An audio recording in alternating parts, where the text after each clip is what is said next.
everyone, Miss Elaine here with book number 3 of our nonfiction picture book Children's Choice Awards. So far, we have read What Can You Do with a Rock and Hooray for DNA. Today, we're going to read the story called Special Delivery, a book's journey around the world. Did you ever really think about the process, like what a book goes through before it lands on our library shelves or before it arrives to Barnes & Noble bookstore? It has a long journey. So we're going to learn about it in today's selection, written by Polly Faber and illustrated by Klaus Fallen. It's 40 more sleeps until Jay's birthday. At a factory far away, everyone is arriving for a busy day at work. Something's being printed, cut, and pressed, then packed into a box by Cherry, moved along a belt into a crate, and lifted into the container on Hans's truck. Han drives through narrow streets. He must get to the dock to reach Chi Wan's gantry crane on time. The crane is lowered, clamps the container, and lifts it right off of Hans's truck. The container is hoisted up and placed into a slot on Captain Flip's enormous ship. Wow, it's had quite the journey already, hasn't it? From the factory to the delivery truck to the ship.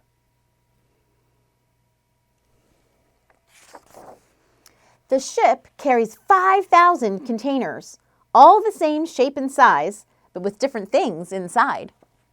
So we know one of these is carrying the books, right? I wonder what's inside the other boxes. But that's how big that ship is. It can carry 5,000 containers.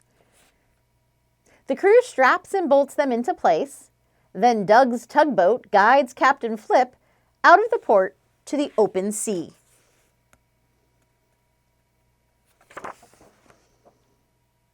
There's plenty to keep the crew busy while they sail, all the way to the other side of the world. When they arrive, everyone works to unload the containers. To unload them onto Nate's freight train. It's very strong and very, very long. The train travels through the night to the depot, where Mac and his reach stacker move the containers into a warehouse to be unpacked.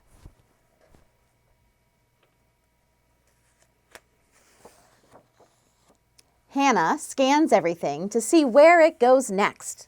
Some things are stored. Others are loaded onto delivery vans, like Dan's.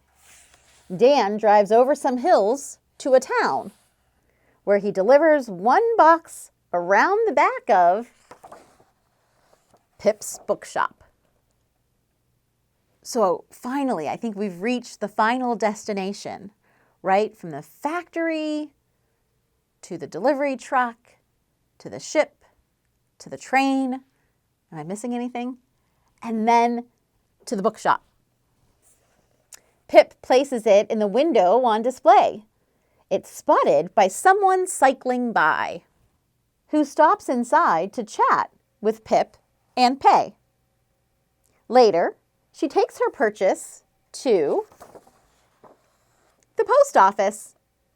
It's weighed and stamped by Kofi, who puts it into a sack to be scanned and sorted by Porter, then moved into another sack for the very last part of its long journey. Okay, so that wasn't really the final destination, was it? Because this woman purchased the book and now she's sending it. I wonder who she's sending it to. Do you remember the very beginning of this story? Who did we meet on the first page? Molly pushes her mail cart down Jay's street. The little boy's name was Jay, right? And that's who she's mailing the book to. She's got something to deliver.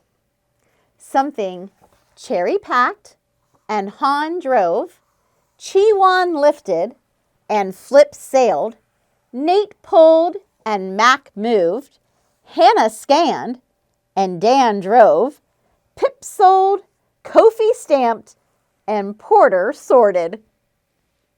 Wow.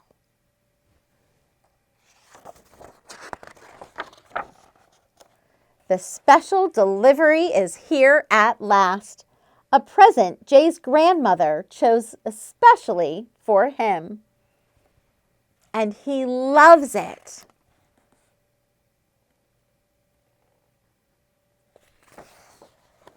Later, Jay has a special delivery for Gran. But he delivers that himself. His doesn't have as long of a journey, does it? What do you think his special delivery to Grandma is? Look closely. Yeah, he loved his book, his special present so much that I think he made Grandma a thank you note, a homemade card, and he walks it to her house. For today's activity, boys and girls, I thought it would be fun to draw a map because that's kind of what this book was, right? It was all about a book's journey and all the different places that it went.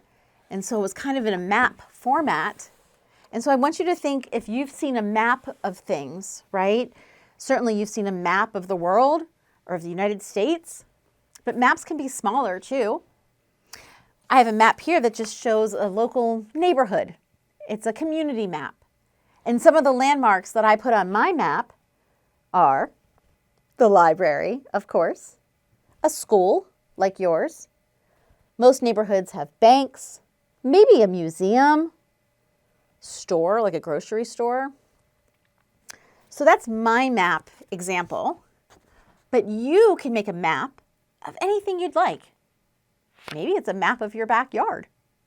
Maybe it's a map of your school. Maybe you'll draw a map from your house to your school and the things that you would see along the way, whether you walk or drive or take a bus. Okay? You can draw a map of anything you'd like, but that is today's activity that goes along with our book, Special Delivery. Thanks so much for watching. We'll see you one more time for our final book before it's time to vote. Have a great day, everyone.